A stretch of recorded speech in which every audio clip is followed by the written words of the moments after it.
اعوذ باللہ من الشیطان الرجیم بسم اللہ الرحمن الرحیم وما توفیقی الا باللہ علیہ وتوکلت علیہ انیب رب زدنی علما رب زدنی علما رب زدنی علما۔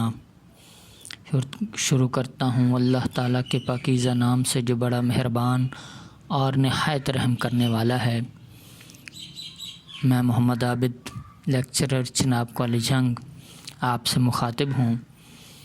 عزیز طلباء، سال دوم کا آخری سوال خط یا آپ بیتی ہے، دو میں سے ایک چیز سوالیہ پرچے میں دی جاتی ہے اور اسی کو حل کرنا ہوتا ہے۔ زیادہ تر جو دیکھنے میں آیا ہے کہ خط جو ہے وہ زیادہ آتا ہے، آپ بیتی بہت کم آیا کرتی ہے، لیکن آتی ضرور ہے کسی نہ کسی وقت، صبح یا شام کسی پیپر میں آپ بیتی بھی آ سکتی ہے، لیکن زیادہ تر خط دیکھنے میں آتا ہے۔ خط سوال نمبر 7 ہے۔ خط عربی زبان کا لفظ ہے جس کے لغوی معنی تحریر، نشان، لکیر، نامہ، مکتوب، چٹھی وغیرہ کے ہیں۔ ادبی اصطلاح میں خط سے مراد دو اشخاص کے درمیان تحریری رابطہ ہے۔ خط انسانی شخصیت کا کیونکہ اظہار ہوتا ہے، جس سے انسانی شخصیت کی وضاحت ہوتی ہے۔ غالب نے خط کو نصف ملاقات کہا ہے۔ قدیم دور میں خط لکھنے کا رواج چونکہ عام تھا، دور جدید میں سائنسی ترقی کی بدولت خط کا رواج بہت کم ہو گیا ہے۔ خطوط کی کئی اقسام ہوتی ہیں۔ نجی خطوط جو والد، والدہ، بہن، بھائی اور قریبی رشتہ داروں کو لکھے جاتے ہیں۔ خط جو ہوتا ہے یہ بڑی اہم تاریخی دستاویز کی حیثیت بھی رکھتے ہیں۔ ادیبوں کے خطوط اردو ادب کا عظیم سرمایہ ہیں، مثلا مرزا اسد اللہ خان غالب، مولوی عبدالحق، علامہ اقبال اور فیض احمد فیض وغیرہ۔ کاروباری خطوط وہ ہیں جو تجارتی مقاصد کے لیے لکھے جائیں، اور سرکاری خطوط جو سرکاری مراسلات کہلاتے ہیں، جو سرکاری محکمہ جات کو مختلف تجاویز دینے یا مختلف شکایات درج کرانے کے لیے لکھے جاتے ہیں۔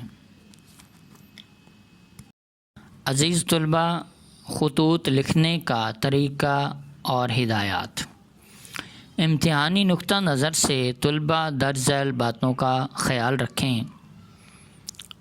نمبر 1، خط کی جو پیشانی ہے جسے خط کا آغاز کہتے ہیں، تو پیشانی کا آغاز صفحہ کے دائیں طرف خط لکھنے کا مقام درج کریں۔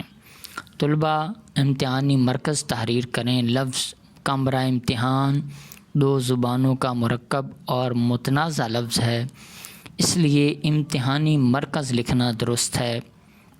نمبر 2، اس سے نیچے والی سطر پر تاریخ لکھیں۔ تاریخ لکھتے وقت مہینے کا نام لفظوں میں، تاریخ اور سال ہندسوں میں لکھیں، مثلا 20 کے بعد ختمہ جولائی اور اس کے بعد 2020 لکھا ہوا ہے، تو جب مہینے کا نام ہے وہ مہینے کا نام لفظوں میں ہے، تاریخ اور سال جو ہیں یہ دونوں ہندسوں میں ہیں۔ نمبر 3، خط لکھنا۔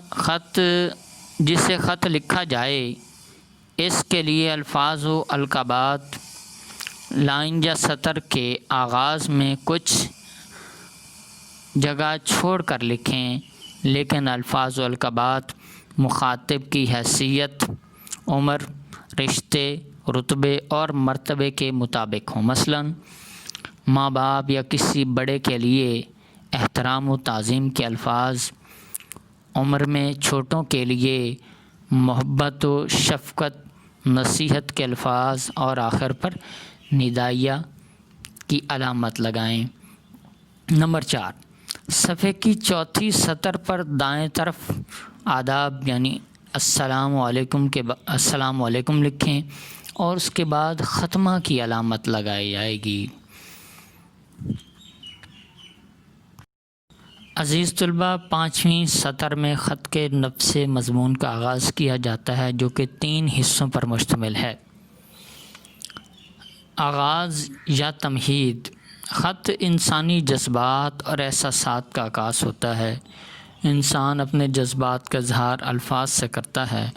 مخاطب ہونے کے انداز کی چند مثالیں آپ کے سامنے۔ آپ کا گرامی نامہ موصول ہوا جس سے آپ کی خیریت دریافت ہوئی۔ آج کے اخبار نے افسوسناک خبر سے آگاہ کیا، یا اخبار کے مدیر کے نام کہ آپ کے موقر جریدے کے توسل سے آپ کی توجہ ایک اہم مسئلے کی جانب مبذول کرانا مقصود ہے۔ دوسرا حصہ اصل مدعا: خط لکھنے کا اصل مقصد کیا ہے؟ مدعا میں کھل کر وضاحت کے ساتھ خط لکھنے کا مقصد بیان کیا جاتا ہے، جو کہ مدعا 2 سے 3 پیراگراف پر مشتمل ہوتا ہے۔ اگلا حصہ ہے اختتام۔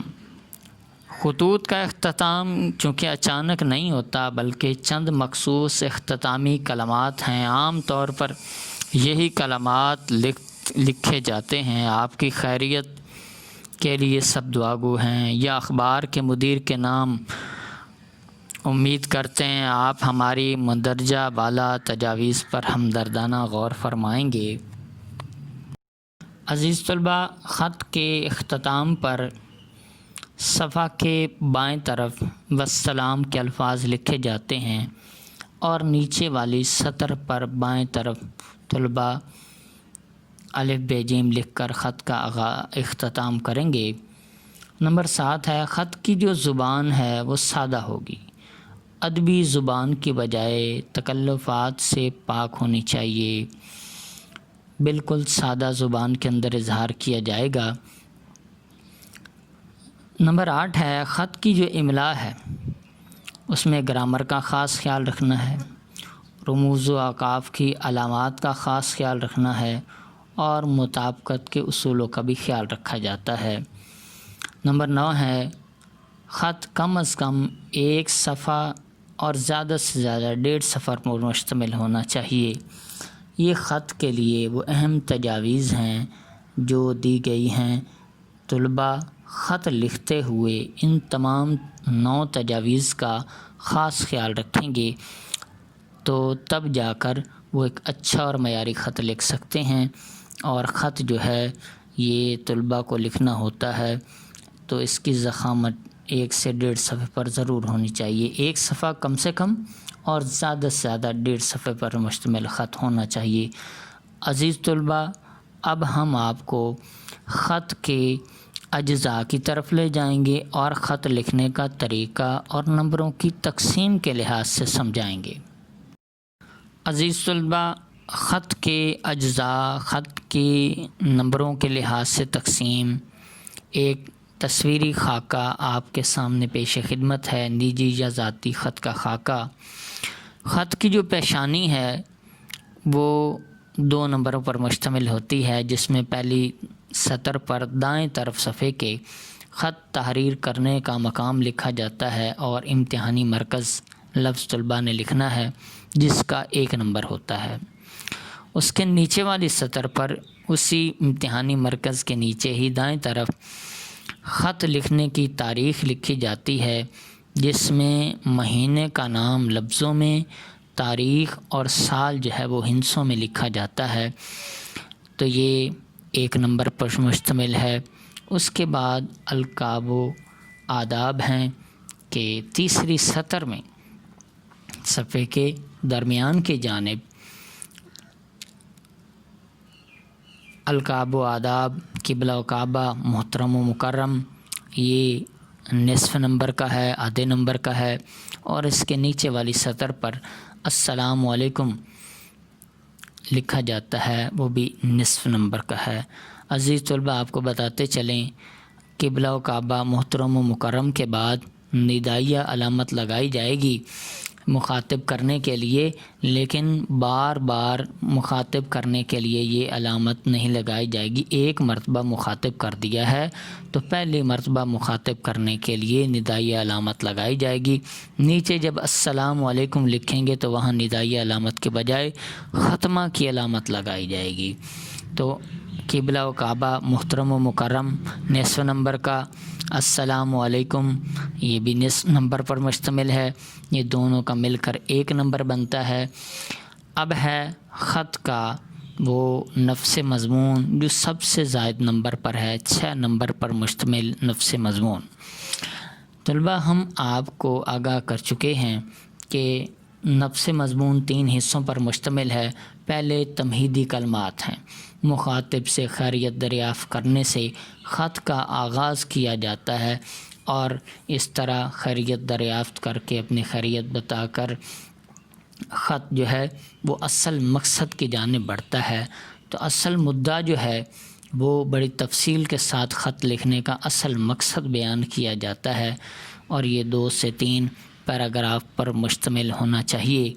اصل مدعا کے ختم ہو جانے کے بعد خط جو ہے اس کو اچانک ختم نہیں کرنا، بلکہ روایتی طور پر اختتامی کلمات جو خیریت کے لیے دعا گو ہونے کے لیے لکھے جاتے ہیں تو وہ القابات لکھے جائیں گی۔ یہ نفس مضمون جو ہے یہ 6 نمبر پر مشتمل ہے۔ اس کے بعد حصہ اختتامی کلمات کے بعد صفحے کے بالکل بائیں طرف والسلام لکھا جائے گا جو کہ 1 نمبر پر مشتمل ہے۔ یہ القابات والسلام کے جو لکھے جائیں گے 1 نمبر پر ہیں۔ اس کے نیچے والی سطر پر صفحے کے بائیں طرف ہی آپ کا تابع فرما یا آپ کا بیٹا اس سے بالکل نیچے والی سطر پر صفحے کے بائیں طرف ہی الف ب ج لکھا جائے گا، نام نہیں لکھا جائے گا۔ تو اس طرح یہ خط جو ہے یہ ہم نے آپ کو نمبرنگ کے لحاظ سے سمجھایا۔ ہم ایک خط کا مزید خاکہ آپ کے سامنے بھی پیش کرتے ہیں، آپ دیکھیے گا کہ خط کو کس انداز سے ہم نے لکھ کر آپ کے سامنے تصویری خاکہ پیش کیا ہے۔ عزیز طلباء، ایک خط کا خاکہ، نجی یا ذاتی خط کا ایک خاکہ تحریری صورت میں آپ کے سامنے پیش خدمت ہے۔ آپ کے سامنے امتحانی مرکز صفحے کے دائیں طرف لکھا ہے، آگے اس کا 1 نمبر درج ہے۔ تاریخ 15 اپریل 2020، مہینے کا نام لفظوں میں، تاریخ اور سال ہندسوں میں لکھا ہوا ہے۔ 15 تاریخ کے بعد 15 کے بعد ختمہ کی علامت لگائی گئی ہے تاکہ 1 اور اپریل کا الف جو ہے آپس میں مل نہ جائے، اس کے لیے یہاں ختمہ کی علامت لگانا ضروری ہوتا ہے۔ یہ بھی 1 نمبر پر مشتمل ہے۔ یہ خط کی پیشانی ہے، امتحانی مرکز اور تاریخ۔ اس کے بعد صفحہ کے درمیان کی جانب القابات ہیں، قبلہ و کعبہ محترم و مکرم جو نصف نمبر کا ہے، اور اس سے نیچے والی سطر پر السلام علیکم مخاطب کر کے ختمہ کی علامت لگائی گئی ہے۔ عزیز طلباء، ایک بار پھر آپ کو بتاتے چلیں، القابات میں قبلہ و کعبہ محترم و مکرم کے بعد ندائیہ کی علامت لگائی گئی ہے، اور السلام علیکم کے بعد دوبارہ ندائیہ کی علامت نہیں لگانی، ایک بار مخاطب کرنے کے لیے ندائیہ کی علامت لگائی جاتی ہے۔ السلام علیکم کے بعد اب ختمہ کی علامت ہی آئے گی۔ اس کے بعد یہ دونوں نصف نمبر کے ہیں، 1 نمبر کے القابات ہیں۔ اب خط کا مرکزی حصہ جسے نفس مضمون کہا جاتا ہے، جو 6 نمبر پر مشتمل ہے، تو اس کے ابتدا میں تمہیدی کلمات، خیریت معلوم کرنا، خیریت دریافت کرنا، تمہیدی کلمات کے بعد اصل مدعا کی جانب بڑھنا، اور خط میں جو خط لکھنے کا اصل مقصد ہے اسے تفصیل کے ساتھ وضاحت سے بات کرنا، جو 2 سے 3 پیراگراف پر مشتمل ہونا چاہیے، اور پھر آخر پر اختتامی کلمات لکھ کر یہ نفس مضمون کا اختتام کیا جاتا ہے۔ یہ حصہ 6 نمبر پر مشتمل ہے۔ اس کے بعد اس نفس مضمون کے آخر پر والسلام جو صفحے کے بائیں طرف نئی سطر پر لکھا ہوا ہے، یہ 1 نمبر پر مشتمل ہوتا ہے۔ اس سے نیچے والی سطر پر صفحے کے بائیں جانب ہی آپ کا تابع فرما یا آپ کا پیارا بیٹا، اس سے نیچے والی سطر پر الف بے جیم لکھا جاتا ہے، اور یہ ایک خط کا خاکہ آپ کے سامنے پیش خدمت ہے کہ خط کیسے لکھا جاتا ہے، اور خط جو ہے وہ کتنا لکھا جائے گا، کم سے کم 1 صفحے کا اور زیادہ سے زیادہ 1.5 صفحے پر مشتمل ہوگا۔ تو عزیز طلبہ، ہم نے آپ کو خط ہر ممکن کوشش کی ہے ہدایات کے ذریعے، تصویری خاکے کے ذریعے سمجھائیں۔ امید ہے آپ کو خط کے تصویری خاکے سے سمجھ آ گئی ہوگی۔ تو میں آپ سے اجازت چاہوں گا۔ خدا حافظ، اپنا خیال رکھیے گا اور اپنے بہتر مستقبل کے لیے کوشش کیجیے۔